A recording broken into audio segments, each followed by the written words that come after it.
Oke. Kalau sekarang banyaknya sukses ini sama dengan 1, berapapun perulangannya, berarti 1 min 1. P-nya pangkat 1. Q-nya N min 1. 1 min 1 berapa? 0. Sehingga kombinasi N min 1 dengan 0 itu berapa nilainya? 1. Kalau 1 kan percuma ditulis, dibuang aja ini. Iya kan? Hasilnya P pangkat 1 ya nggak perlu pangkat lah 1 ini. Maka ini distribusi apa namanya? Geometri. Berarti tadi kan kita pakai binomial negatif. Hasilnya sama aja dengan geometri. Kesimpulannya berarti boleh apa tidak?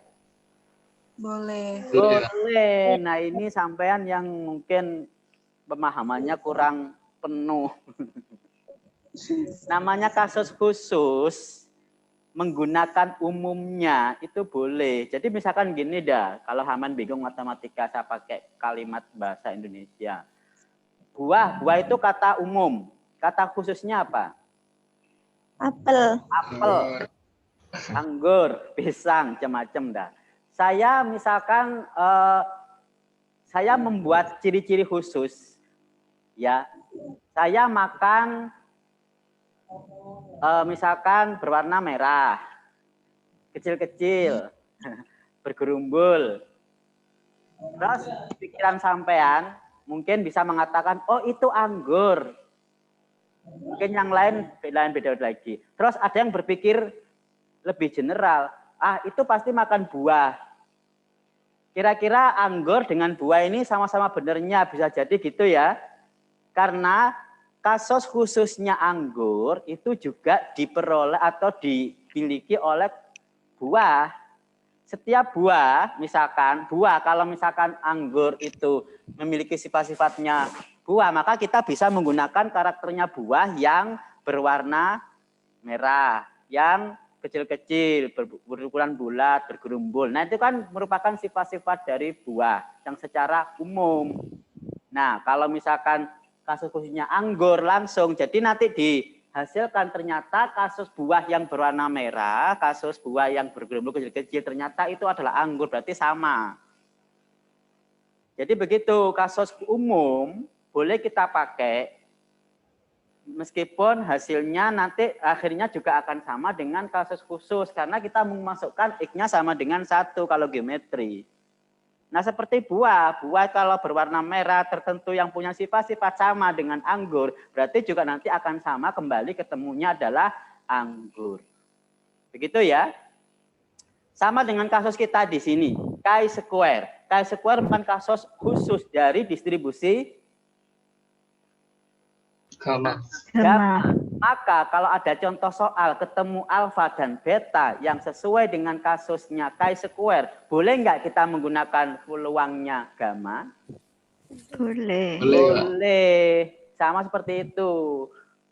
Jadi boleh, sah-sah saja. Jadi hasilnya nanti juga akan ketemu persis sama. Karena di gamma alfanya menggunakan P/2, betanya menggunakan 2. Sebab kalau dimasukkan ke distribusi gamma, sama persis dengan chi-square. Sehingga hasilnya juga sama. Jadi begitu ya. Jadi bukan berarti, ini salah pahamnya, chi-square itu banyak variabel Pak sampai K, sedangkan gamma kan enggak. Nah ini kesalahannya. Ya, gamma karena kasus khususnya, kasus umumnya apa? Kasus umumnya chi-square, kasus khususnya gamma, namanya dibalik ya. Jadi di sini juga merupakan sifat-sifat khusus dimiliki oleh umum.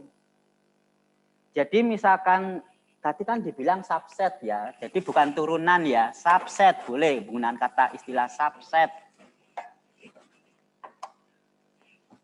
Tadi dikatakan subset itu Binomial negatif, subsetnya binomial. Geometri, subsetnya binomial negatif. Ya kan? Terlihat ya. Sehingga kita sifat-sifat khusus ini dimiliki yang besar. Dimiliki lagi yang besar karena terinclude di dalamnya. Nah, sekarang sama. Gamma punya subset namanya chi-square. Nah, berarti sifat-sifatnya ini juga dimiliki geometri. Gamma, iya kan? Jadi kalau ini multinomial, gamma juga multinomial. Kalau dibalik beda ya. Dibalik itu beda. Kalau ini misalkan multinomial, apakah ini mesti multinomial khusus dibalik sama apa? Sama atau tidak? Tidak. Jadi kalau dibalik boleh apa tidak? Kalau misalkan ini umumnya punya sifat multi, maka khususnya ini pasti multi. Iya apa enggak? Hah? Nggak ada jawaban.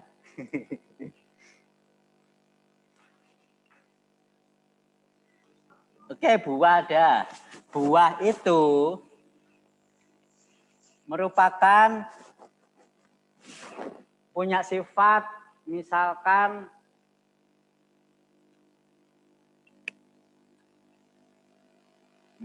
punya sifat atau kita bisa bedakan buah atau bukan buah lah. Jenis makhluk hidup. Makhluk hidup punya sifat bernafas, jelas. Kita bagi menjadi 3 misalkan. Manusia, hewan, tumbuhan. Apakah sifat-sifat makhluk hidup ini semua masuk ke tumbuhan? Ya. Iya, Pak. Ya, semua sifat makhluk hidup masuk ke sifat-sifatnya tumbuhan. Tapi sifat-sifat manusia, hewan belum tentu masuk ke tumbuhan karena ini khusus. Jadi kalau misalkan tadi ini adalah multinomial yang chi-square tadi, apakah menyifati umum?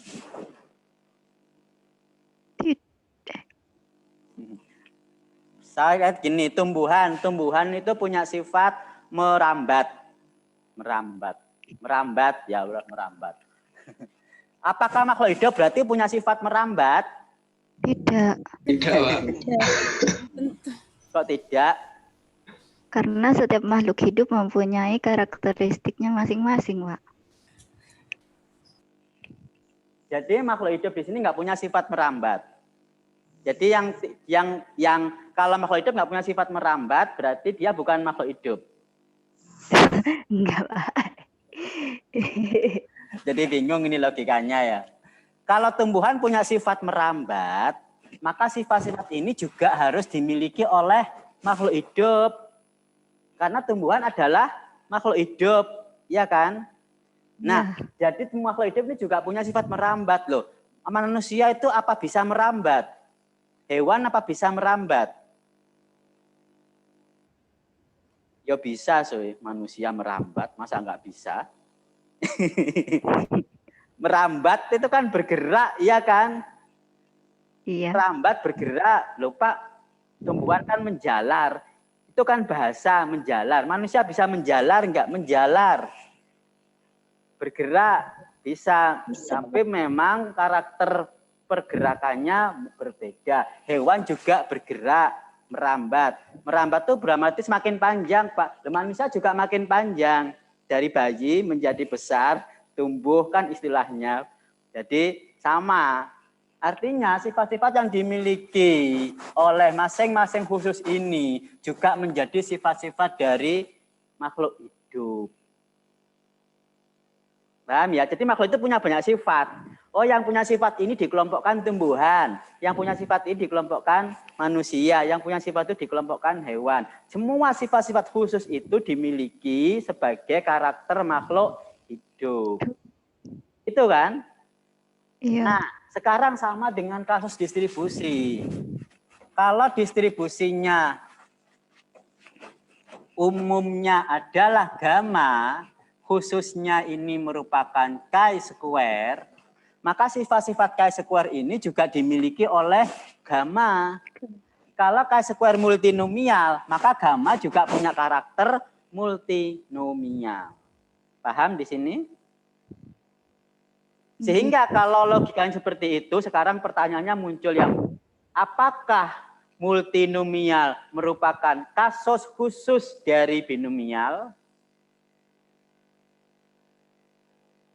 Apakah multinomial merupakan kasus khusus dari binomial?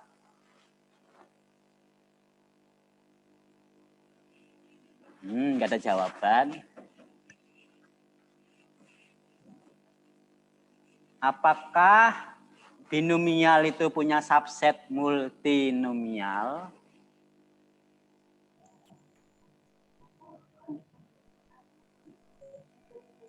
Iya, Ada, Pak.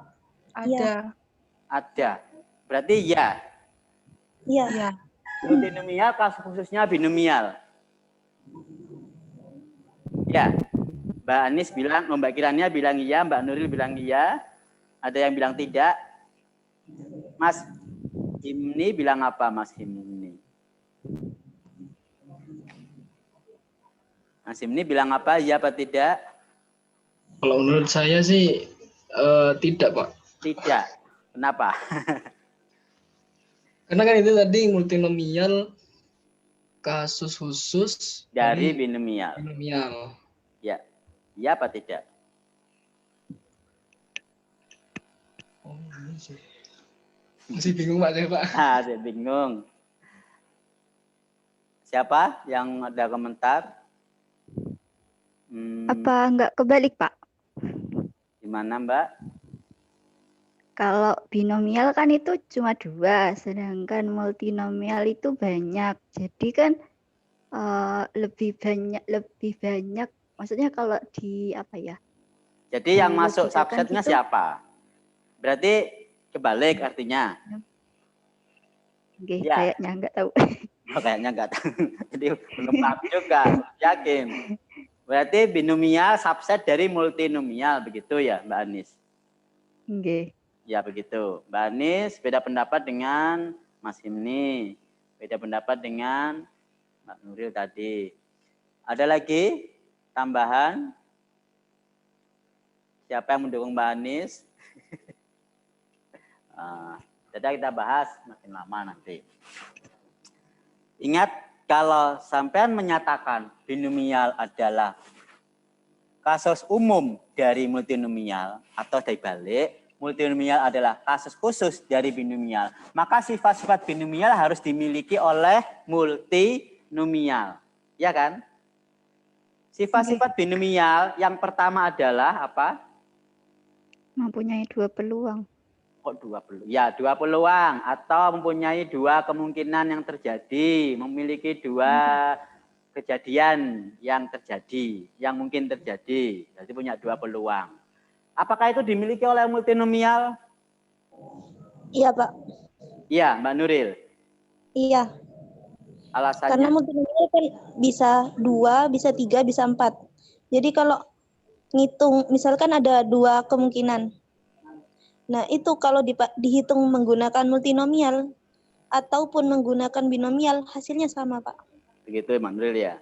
Gimana Mbak Anis, bertentangan? Oke, sih, sama sih. Anda yakin di mana ini? Iya sih, Pak, gitu. Oh, berarti sampean merasa salah, merasa kalah. Iya, Mbak Anis. Oke, kalau dipikir-pikir gitu ya, Pak ya. Coba diperhatikan lagi. Binomial itu hanya memiliki 2 kemungkinan yang terjadi. Berarti itu harus dimiliki oleh multinomial. Apakah multinomial hanya memiliki 2 kemungkinan terjadi? Tidak. Tidak. Tidak. Mbak Nuril? Tidak, Pak. Jadi gimana Mbak Nuril kok plan? Tidak hanya 2, Pak. Tapi kalau multinomial mempunyai 2 kemungkinan itu juga bisa, Pak. Jadi multinomial itu apakah hanya memiliki 2 kemungkinan? Tidak, Pak. Tidak hanya. Tapi kalau memang Cukup. menghitung untuk 2 kemungkinan Cukup. itu bisa. Cukup. Jawabannya ya apa tidak? Tidak, Pak. Tidak. Kita matematika tegas. Tidak. Bukan berarti tetapi, enggak dulu. Tidak. Kan pertanyaannya adalah apakah hanya memiliki 2 kemungkinan? Dijawab dengan tegas, tidak. Kan bukan hanya. Tetapi bisa yang lain. Jadi jawabannya itu kalau bukan hanya 2, apakah binomial itu multinomial itu kasus khususnya binomial? Kan sifat-sifat binomial nggak dimiliki oleh multinomial. Kan sifat-sifat binomial itu hanya. Apa boleh binomial itu lebih dari 2? Tidak. Tidak boleh. Ya kalau nggak memiliki sifatnya ibu ya nggak mungkin dia jadi anaknya. Nggak tahu anaknya sopo itu. Ya kan begitu ya. Namanya anak harus punya karakter sifat-sifat dari kedua orang tuanya, bapak ibunya. Itu baru jadi anak. Ya kalau dia nggak punya sifat-sifat dari bapak ibu berarti dia bukan anaknya, nggak tahu anaknya siapa, anak angkat kayak anak pungut gitu. Kan begitu ya. Paham ya? Jadi kalau binomial itu sifatnya hanya memiliki 2 variabel. Kata-kata hanya ini wajib enggak? Wajib bagi binomial. Jadi binomial hanya. Apakah itu dimiliki oleh multi? Tidak. Multi itu bukan hanya. Berarti kan dia bukan anaknya. Nah berarti kalau sekarang saya balik. Multinya yang besar, binomialnya yang kecil. Multinomial itu memiliki banyak variabel, ya kan? Ya. Iya, Pak. Berapa variabel? Banyak. Multinomial. Mulai dari berapa variabel? 1 variabel boleh enggak? Boleh. Hanya Multi, satu. Pak, banyak. Hanya 1 peluang. Nggak boleh. Tidak boleh. 2 peluang boleh enggak? Boleh. Boleh, 3, 4, dan seterusnya. Berarti multinomial itu banyak variabelnya lebih dari atau sama dengan? Binomial. Lebih dari sama dengan 2. Nah, lebih dari atau sama dengan 2. Itu namanya multi. Jadi tidak hanya lebih dari 2. 2 itu boleh. Nah, binomial itu kan punya 2. Yang punya 3 siapa?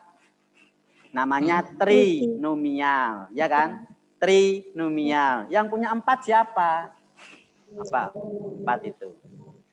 Catur. Catur apa namanya? Kuartonomial. Kuartonomial. Kalau 5 pancanomial. 6 dan seterusnya. Itu semuanya adalah multinomial. Berarti kesimpulannya binomial itu kasus khusus dari multinomial. Sehingga kalau ada soal itu binomial, Anda pakai multinomial, boleh apa tidak dulu? Boleh. Jawabannya benar, ya kan? Kan dulu pernah ada soal gitu, binomial dikerjakan multinomial, boleh. Tapi kalau dibalik, soalnya tuh harusnya 3 variabel, berarti multinomial. Boleh nggak pakai binomial? Nggak bisa. Boleh. Jadi dibalik itu nggak bisa. Jadi kalau pakai anaknya menggunakan sifat ibunya itu boleh. Tetapi ibunya menggunakan sifat anaknya itu yang nggak boleh. Misalkan gini, yang diundang. Diundang itu di kumpulan di RT, diundang bapaknya. Bapaknya nggak bisa datang, diwakili oleh anaknya. Boleh nggak? Boleh. Boleh. Kalau dibalik, di kampus yang diundang itu mahasiswa, kok diwakili orang tuanya ya? Lucu jadinya. Jadi nggak bisa. Ya. Artinya kalau yang ditanyakan itu adalah yang khusus, Anda pakai umum, boleh. Dari sini paham mana yang khusus, mana yang umum. Mbak Anis sekarang udah yakin dengan keyakinan pemahamannya, Mbak Anis? Oke, Pak. Tadi Ya, saya sampean kan itu sudah mikirnya. benar, tapi sampean tergoda oleh yang lain, jadi bimbang. Anda belum yakin dengan pemahaman sendiri, ya. Oke. Jadi kalau kita yakin terhadap sesuatu pemahaman kita dan itu memang benar-benar yakin, maka jangan tergoda oleh bisikan syaitan. Tetapi kalau Iya, memang Pak. belum yakin, ya memang iman itu lemah kita sehingga tergoda. Kadang kita berbuat salah, dosa dan sebagainya. Tetapi kalau sudah diyakinkan, harus sudah yakin, betul-betul yakin. Nah di sini tadi kan kita semua bimbang pemahaman itu. Nah kalau sudah saya yakinkan, sudah saya pahamkan seharusnya begitu, maka ya harus yakin dan paham sampai akhir kuliah. Ya. Jadi begitu. Oke, tadi masalah pertanyaan 1 sepanjang lebar ini kita bahasnya. Jadi distribusi chi-square boleh menggunakan umumnya, yaitu menggunakan gamma. Begitu ya Mbak Kirania, satu pertanyaan yang dibahas cukup panjang.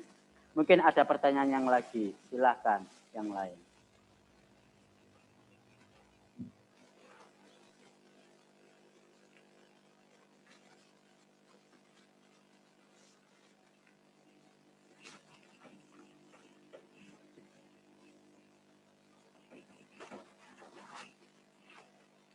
Kalau nggak ada pertanyaan, akan saya beri tambahan penjelasan.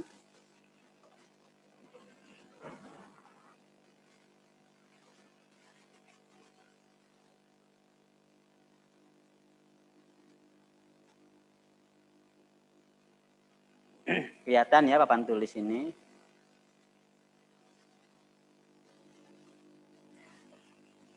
Dulu pernah kita bahas distribusi normal.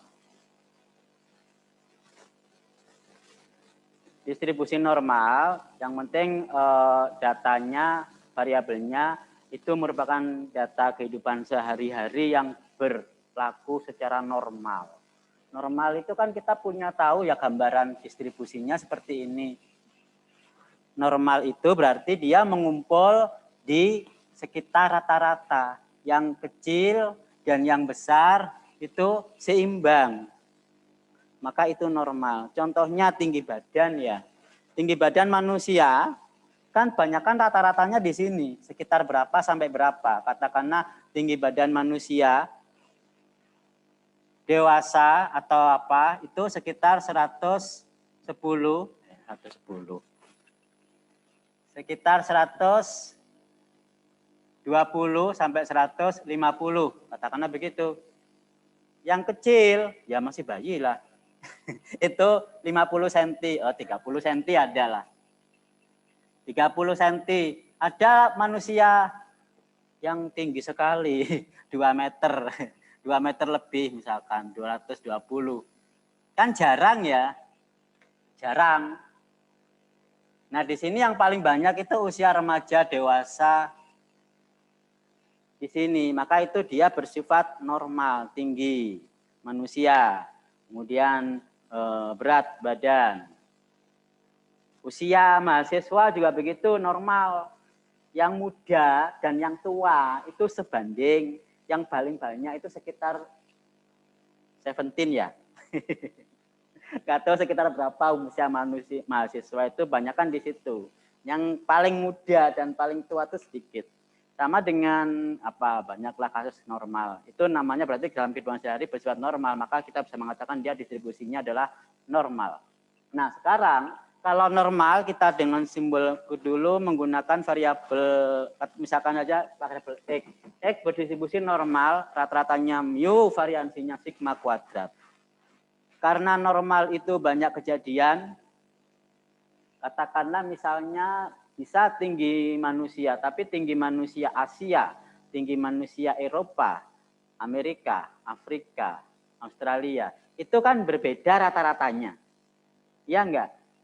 Tinggi manusia Asia dengan tinggi manusia Amerika, itu beda rata-ratanya. Usia juga termasuk, usia orang-orang Jepang itu rata-ratanya lebih tinggi daripada usianya orang Indonesia. Sehingga meskipun sama-sama normal, tapi rata-ratanya berbeda-beda. Sehingga kita punya karakteristik sendiri, punya kategori sendiri. Tinggi manusia Asia, tinggi manusia Amerika, Eropa, dan seterusnya. Itu berarti ada banyak variabel. Maka meskipun sama-sama normal, ada banyak variabel. Tapi normalnya kan rata-rata normalnya tidak nol. Variansinya enggak satu, berarti normal umum. Itu kita bakukan dengan cara dinormal bakukan, dengan cara datanya dikurangi rata-ratanya dibagi simpangan baku, akan menjadi normal baku. Kita simbolkan Z. Berarti Z ini ada banyak kategori. Katakanlah kalau tinggi manusia kita bedakan 5 benua, berarti ada 5 K-nya ini. Mulai tinggi manusia Asia, tinggi manusia Eropa, Amerika, Afrika, Australia. Itu kita bedakan. Kita kuadratkan dulu, kita jumlahkan keseluruhan. Maka itu akan menjadi variabel baru, katakanlah T. Nah, T inilah yang berdistribusi chi-square. Dengan rata-rata K, variansinya 2K. K itu banyak variabel. Banyak variabel boleh, banyak kategori boleh, bilangnya terserah. Paham di sini?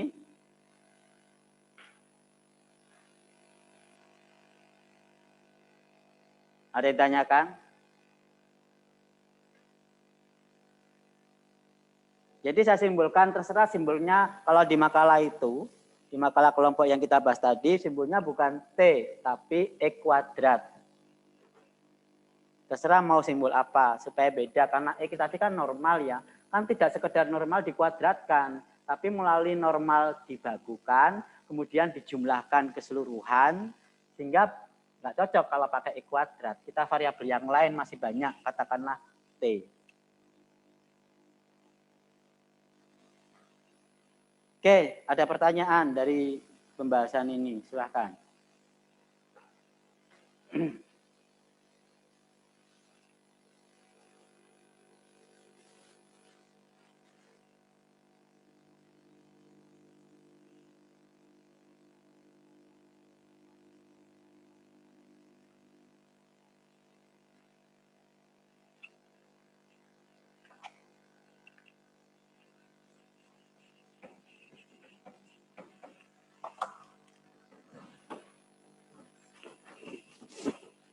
Kita ambil contoh tadi tinggi badan manusia.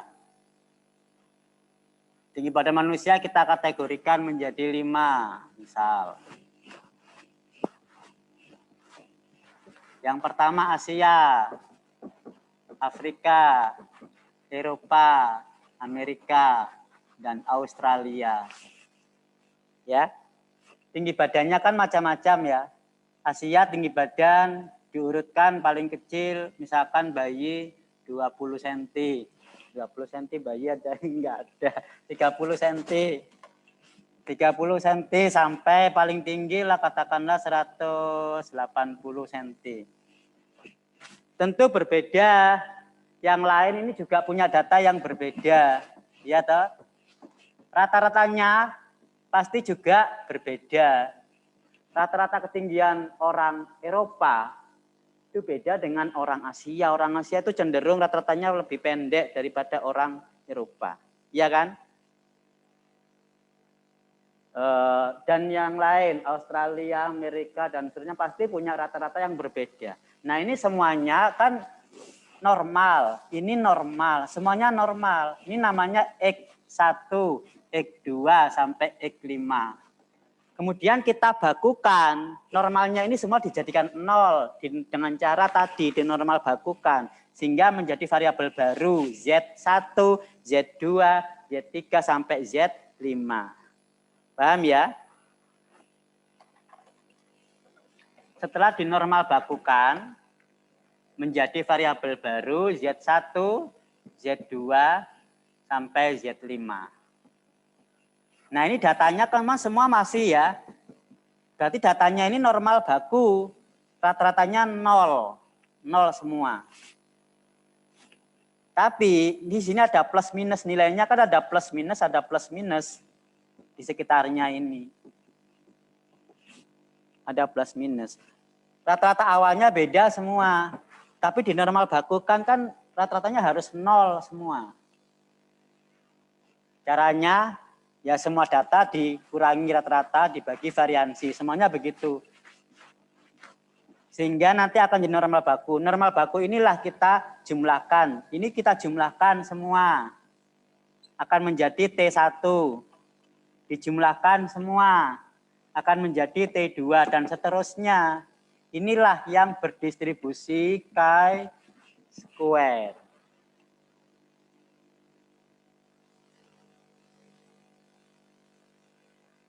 Ada yang ditanyakan? Silakan.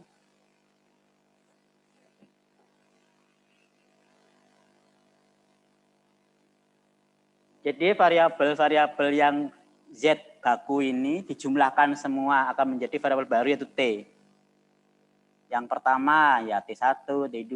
Nah semua T ini akan menjadi variabel distribusi chi-square. Banyak kegunaannya di sini. Chi-square untuk menguji apakah tinggi misalkan, tinggi orang Asia itu rata-ratanya memang berbeda dengan tinggi orang Australia misalkan. Nah itu diuji pakai ini. Apakah rata-rata tinggi manusia Asia itu memang bisa berbeda, bisa lebih tinggi, bisa lebih rendah dari yang lain. Amerika, Eropa itu diuji pakai ini. Banyak. Nanti masalah uji-uji di kuliah selanjutnya. Makanya kita harus kenal dulu distribusinya ini. Di statistik sangat dibutuhkan chi-square di samping normal. Oke, ada yang mau ditanyakan? Silakan.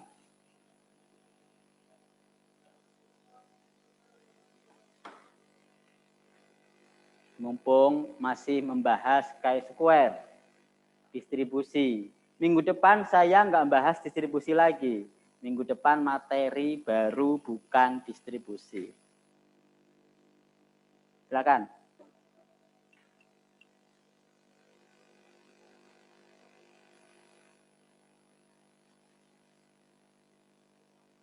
Pak, saya mau tanya, Pak. Silakan Mas Himni. Tadi cara buat membakukan nilai rata-ratanya tadi gimana, Pak? Tadi, Pak, bisa diulang lagi, Pak? Ya. Jadi kita punya variabel normal. Rata-ratanya kan bebas ya. Misalkan tinggi manusia. Tinggi manusia kan rata-ratanya misalkan tadi kita katakan sebagai 100. Rata-rata kan di tengah. 100 karena ada yang kurang, ada yang lebih dari 100. Yang kurang itu misalkan bayi 30 cm, yang lebih paling ya 190, 180 paling tinggi. Nah, kita cari tengah-tengahnya itu dikatakan rata-ratanya. Rata-ratanya dan variansinya. Ini kan enggak 0,1. Enggak 0,1 itu artinya enggak baku. Maka kita bakukan.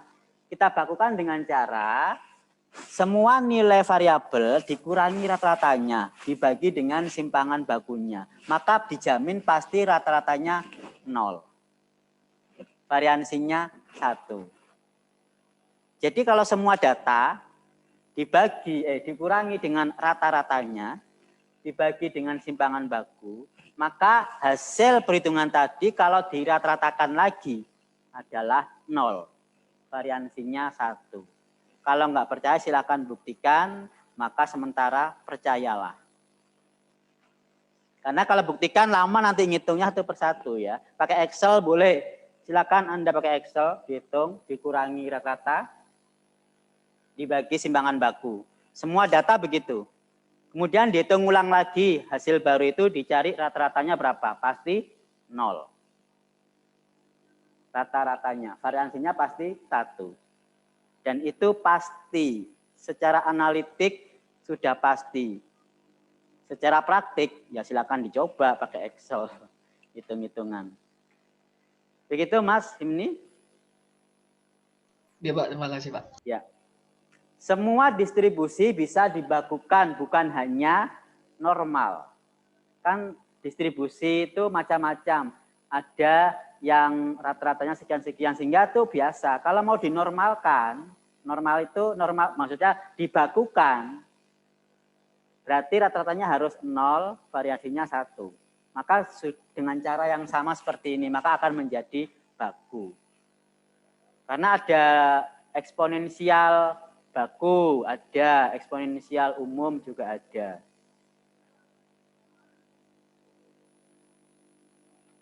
Kalau ini apa? Apa baku? Kalau C square ini kan berasal dari normal baku. Ya kan? C square berasal dari normal baku.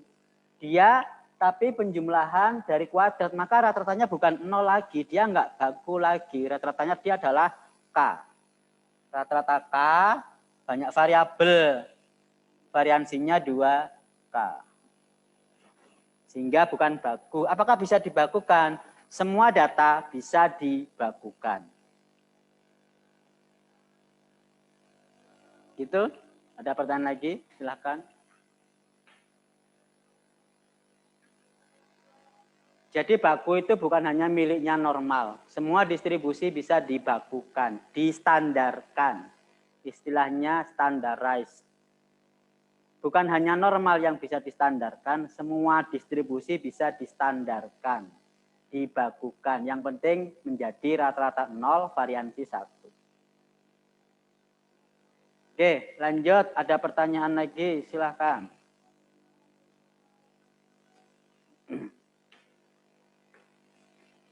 Kalau nggak ada, yakin, sudah paham. Yang masih bimbang-bimbang, jangan sampai bimbang. Tanyakan, mau masih ada waktu.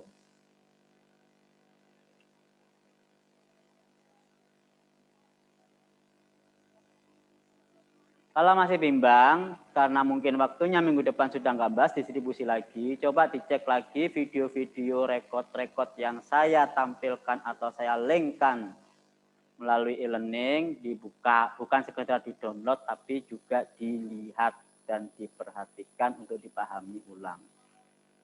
Karena apa? Kita masih ada ujian akhir. Kita juga ke depan masih ada tugas-tugas selanjutnya yang belum selesai kuliah untuk menentukan nilai akhirnya. Oleh karena itu harus dipahami betul-betul.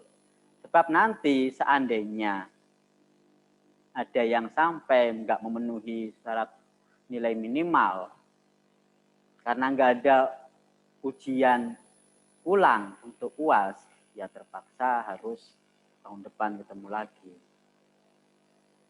Ya, kalau tugas, minta tugas itu hanya menambah nilai tugas, tidak merubah nilai UAS dan UTS. Begitu ya.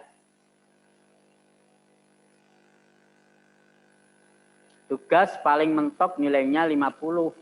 Karena kalau seandainya benar semua 100, memang dijamin siapa sih yang nilainya 100 terus? 50% yang diambil. Maka sisanya untuk mencapai lulus minimal 65. UTS, UAS harus bisa